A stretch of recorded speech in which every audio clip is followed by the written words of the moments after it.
laing sayop nga pagtulunan sa mga fundamentalismo, ikumpisal kuno ang imong sala diretso sa Ginoo ayaw sa pari.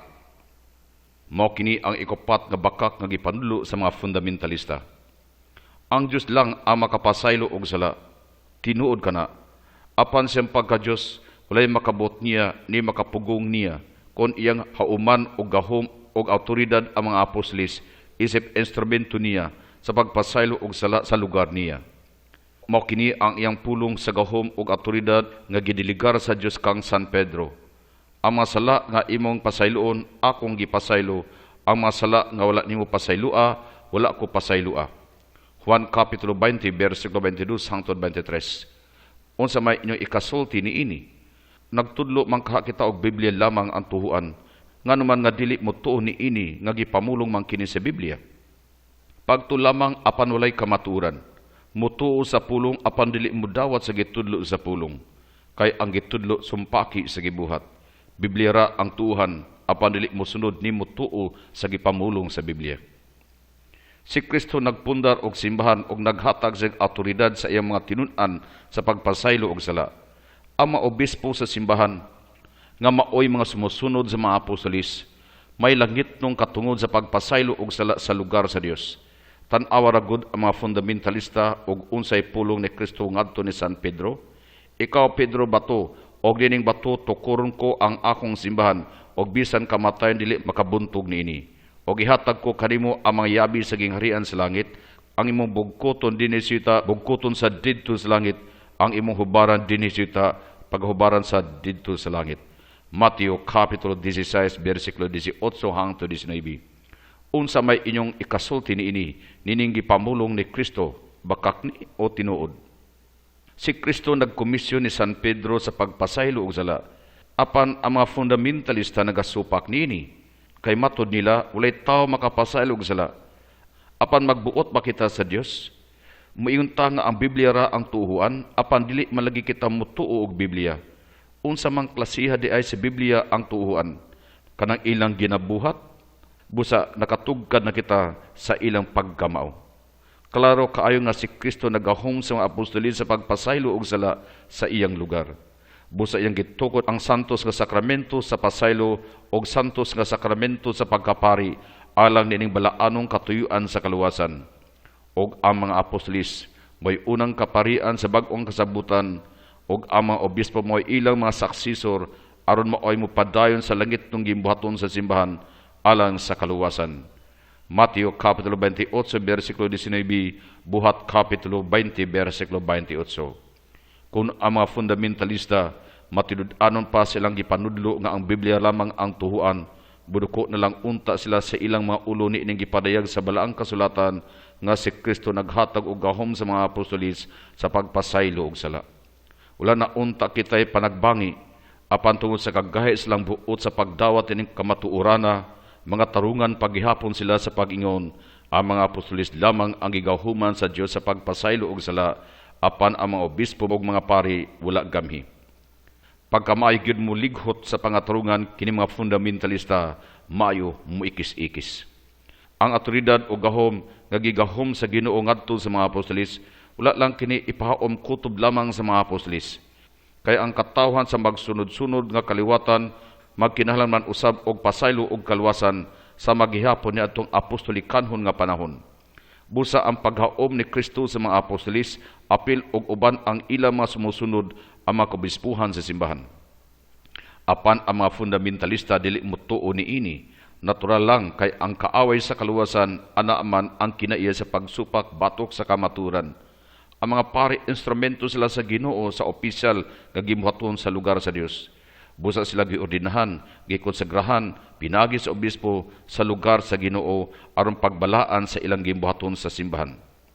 Apan ang mga fundamentalista, bugal-bugalan nila ang pari ug ang simbahan. Sukad pa sa una mga adlaw sa Kristyanismo, ang santos nga simbahan nag-ehersisyo na sa gahom ug awtoridad diha sa mga sakramento, labi na sa kumpisal, pinitensya ug Eucharistia ug uban pa. Mudawat kag sa dili, kun mutuo kag dili, ang mga pari gikonsagrahan haom alang ni ining gimbuhaton nga langit nung pagdawat og kumpisal, pag-abswelto sa sala og pagbalaan sa kalag. Ang pari mao ang makita nga instrumento sa dili makita nga Dios diha sa iyang simbahan, aron maoy mo administro sa supernatural nga grasya diha sa mga sakramento. Mateo Kapitulo 16, versikulo 19. So kwahi sa gitulo ni Kristo ang mga fundamentalista. Nanudlo sila nga dili kita mo kumpisal sa pari sa atong mga sala, kay ang pari tao lamang, og busa mo diretso lang kuno kita sa langit. Tiaw mo na. Padiretsohon lang kita sa langit, dili sa pari. Kinsa may sakto ni ini? Ang Diyos o ang mga fundamentalista? Mao kini ang marka sa ilang pagkamao. Kanunayng sumpaki ang ilang pagtulunan sa balaang kasulatan. Walay kamatuuran ang ilang pagtuo. Ang Diyos gaom o gahom sa pari sa pagpasaylo og sala, katong mo kumpisal sa ilang mga sala. Apan ang mga fundamentalista, dili nila paduulon sa pari ang mga makasasala, kundi padiretsohon lang nila sa langit. Gaauhag ang Ginoo ni adto mga makasasala nga pakumpisalon sa ministro sa simbahan. Ang ministro sa simbahan mao ang mga pari ug ang gipasabot sa Dios nga simbahan mo man ang iyang simbahan, ang simbahang Katoliko. Dili ang mga simbahan nga ilang tinukod sa tao, kay wala sa gagahom o gahom ni autoridad niini. Matod sa argumento sa mga fundamentalista, si Hari David kuno may kumpisal siyang sala diretso sa Dios. Apan ang koreksyonan ang mga fundamentalista, kay si Hari David may kumpisal siyang sala pinaagi sa ministro sa Dios, si Nathan. Kaduhang Samuel Kapitulo 12, versikulo 12 hangtod 14. O si David gipasaylo sa Dios pinaagi ni Nathan. Ang ministro sa Dios mao ang pari. Kabubuton sa Dios ang pari instrumento nga makita sa kumpisalan pagpasaylo og sala sa lugar sa Dios. Apan ang mga fundamentalista nagabagulbol o nagatagaw-taw, kay ang pari wala kuno autoridad sa Dios, kay tao lamang. Busa mo diretso lang kuno kita sa langit. Magbuot baday kita sa Dios og mao iyang kabubuton nga ang pari mao iyang instrumento sa pagpasaylo og sala sa lugar niya. Siguro nang hingang pa sila ni ini, kay wala man sila ni ining gahuma og autoridara. Sa mga pagtulunan nga ato nakita, ang mga fundamentalista sirado sa divine facilities, sama sa pagbalaan sa kalag, alangit tong pamaagi nga gihan-ay ni Kristo dinhi sa iyang simbahan ilang gisalikway. Wala nila dawata ni sunda. Sa magod sa kumpisal, wala nila dawata kini kay modritso lang kuno sila sa langit, sama sa santos nga Eucharistia. Wala nila dawata kini ang lawas ug dugo ni Kristo sa bayhon sa pan ug bino, kay kuno simbolo lang kana, dili tinuod. Ug hangtod karong mga adlaw, sila gasukna lang gihapon sa kamatuuran sa kabalaan sa Dios. Nagsalikway lang gihapon sila sa misteryo sa mga sakramento. Makusganon gihapon sila sa pagsalikway sa sakramento sa kumpisal o sa pari nga instrumento niini.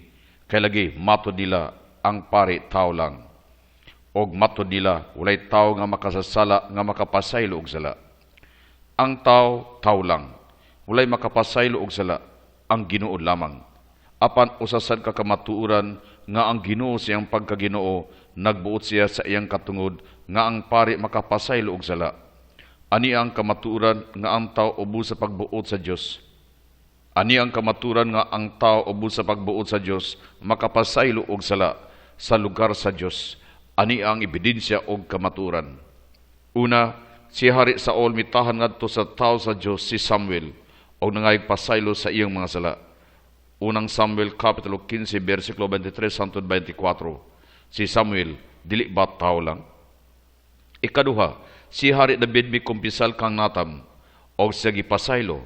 Kaduhang Samuel Kapitulo 12, versikulo 13. Si Natam, dili ba tao lang?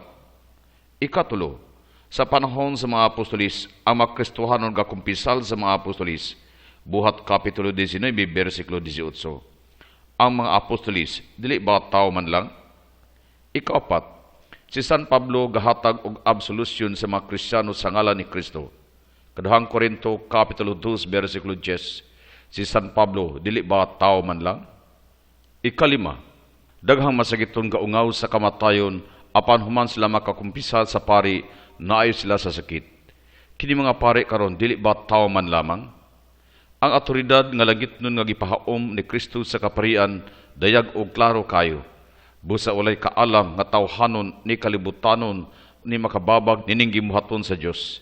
Hinon angay tamabalan nga ana lamang sa yawa o sa iyang mga binhi ang kinaiya sa pagkamao sa pagsupak sa langit ng kabubuton sa Dios.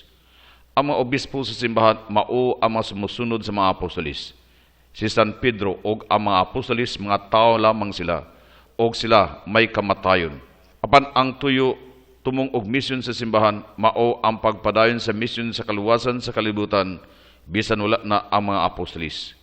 Busa ang trono ni San Pedro magpadayon, og si Obispo Linus mao ang mipuli ni Pedro sa siglo 67 Anno Domini. Gisundan kini ni Obispo Anacleto sa siglo 76 Anno Domini, o gisundan usab kini ni Obispo Clemente og uban pa. Hangtod karong panahona nga diin si Santo Papa Benedicto XVI na ang nangulo sa simbahan.